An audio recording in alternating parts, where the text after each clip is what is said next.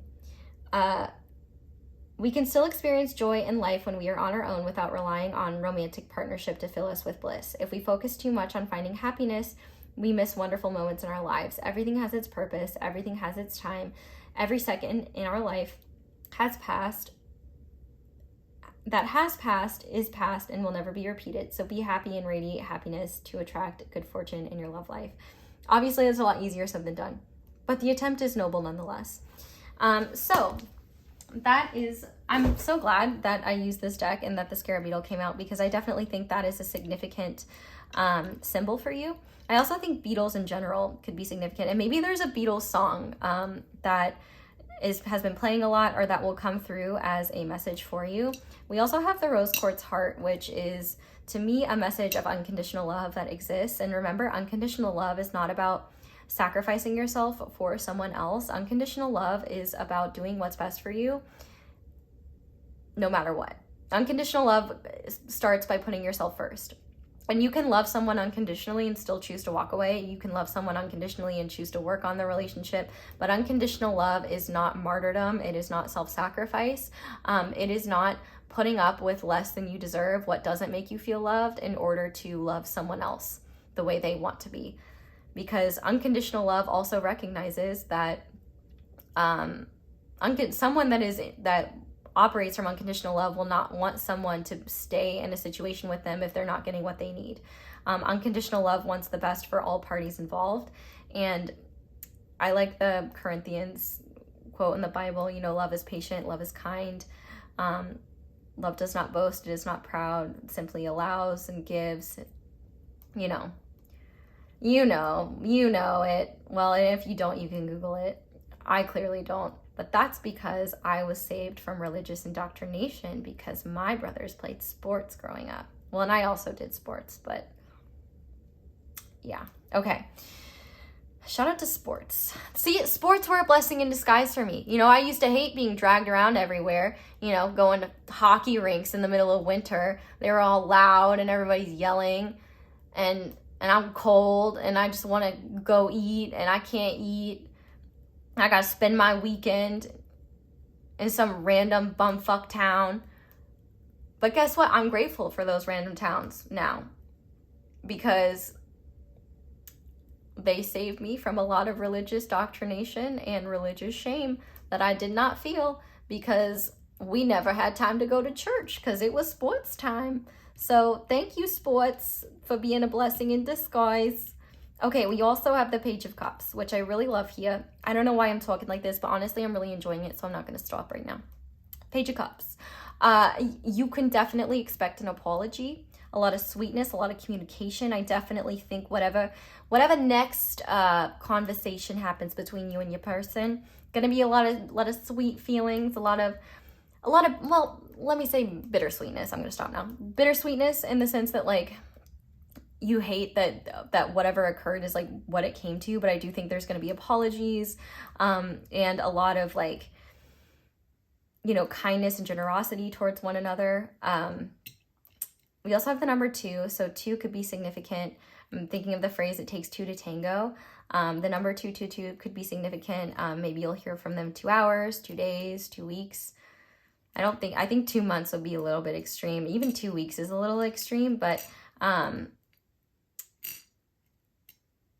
I feel like if you were wondering if there's someone else in the picture for them, no, just you and them, just you two. But also we have the seahorse. So seahorses could be a significant animal. They could be a significant sign, but also seahorses mate for life. So if this person is not the one, don't give up. If you do need to move forward because you are being led to the person that is the one for you, that you can be for life with. And if both of you do choose to work on things and move forward. I think it's because you both see a serious future with one another, and you do see one another in your lives long term. And there's a lot of wisdom to gain from sticking through the hardships, so long as it's not self-betrayal or putting you or them in harm's way, of course. And you know, what actually happens and unfolds is up to the two of you, but I feel like both of you have all intentions to find that person you can spend your life with. You don't just want to mess around, you want to make things work. We also have a bat here, so you know, maybe Batman is significant. What's your favorite Batman movie? Mine is I don't know, the second Michael Keaton one with Danny DeVito in it. But bats are also a symbol of releasing fear. And this pin says, I don't care if my best sucks, I'm doing it anyway. And I feel like even if your best sucks, that's enough. Like if the both of you are doing your best, that's all you're asking of each other. And that's all you can, and that's what you need to give yourself credit for. And if you do choose to go your own way, I definitely feel like you're going to realize there is a learning curve. Like you may have to readjust to a new way of living, but doing your best is better than staying in a situation that doesn't feel good. And I also feel like if you do choose to grow together and work on this, you will realize that you're not asking for perfection from one another. You are just asking for earnestness from one another, and for both of you to try, and you will find that that is enough. Okay, we also have the Eight of Wands. So yeah, I definitely feel like you'll hear from them really soon. Like I think that things are going to happen really quickly, and I think also you might find that change happens more swiftly than you realize. If you choose to walk away, I think you'll find that you're able to move forward more easily. Like I feel like number one, if you don't know what to do, after like talking to this person, it will become more apparent what it is you need to do. I feel like you guys will move on from this. Like I don't feel like you guys will be bringing it up and throwing it in each other's faces. I will think it is something where you will forgive but not forget. But the reason you don't forget is so that you learn from what happened and not repeat the mistakes of your past. And I also feel like both of you are motivated to do better or to communicate with one another. There's a lot of energy and emphasis around that. And I feel like if you choose to go your own way, you might find that like you get a lot of energy after you do this, even if you feel unresolved, and you might find that things change for you quite quickly. If you choose to stay in this situation, I feel like there is a lot of, you're going to find that the changes that you both make are easier than you realized. And there's a lot of exciting encouragement that comes from that. And it actually brings you closer. Aha, so we got some boobies again. We have the star here, which is all about hope, healing, and faith. And I love to see that because I think that this is just a beautiful sign that no matter what, healing is occurring here.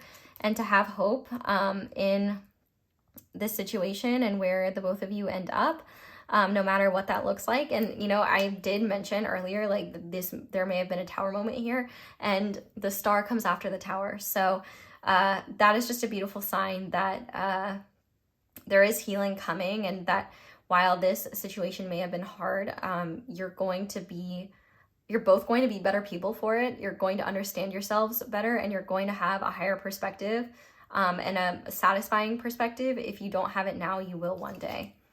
Wow, and we also have the devil here, which I said in an earlier group, I don't really take reversals, but I do feel like this one is symbolic. I take reversals when I feel like it. And so I do feel like there's a lot of releasing of old habits and patterns, like a healing of codependency. But I also feel called to say, like, you will be tempted and tested, like, especially if you choose to stay in this situation, there will be opportunities for you to do the same thing you've done in the past or do things differently. But I do feel like you guys are healing from a lot of these experiences, and there's really not, like, I feel like you both can trust yourselves. And also, I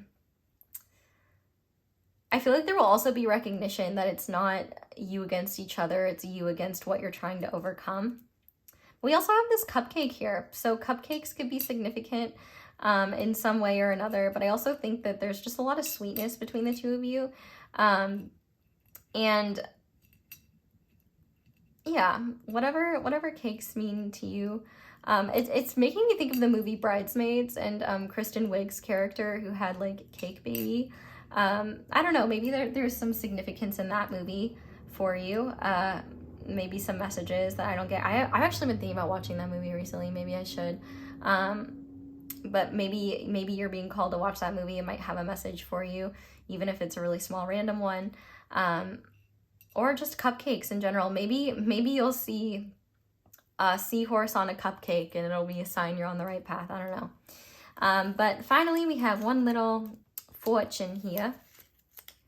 And it says, cookies go stale, fortunes are forever. Well, thanks. That feels really... This is a lame. Why did I even put this in here? I don't know. It's kind of cheeky though, but I feel like your destiny is forever. I guess there's also a message here that, you know, maybe something that's sweet and easy isn't always what's satisfying and isn't always what you need. If you know where your destiny lies, maybe look at yourself if you're wanting to go for what's easy or feel like things should look a certain way. Or this could be an encouragement to focus on your bag. I don't know. Take that as it resonates. But the numbers on the back of it are 11, 34, 24, 49 to 45. Whew. So pile 4. Leave me a little cupcake or a little cake emoji if you got to the end of this. Thank you guys so much for watching, and thank you so much for letting my ads play in the background. I know this was a bit of a longer one, but as you can tell, I'm not really doing extendeds. I'm really trying to upload more and just give more free stuff to y'all. So the what makes it free is that, you know, there are ads. So thank you for letting those play in the background while you do something else. I don't expect you to watch them. I'm not a monster. Put them on mute, go do something else. But if you'd like to support me in other ways, liking this video, commenting down below, letting me know how it resonates, subscribing if you haven't already, and clicking the notification bell to be notified whenever I upload a new reading. All of that is super helpful.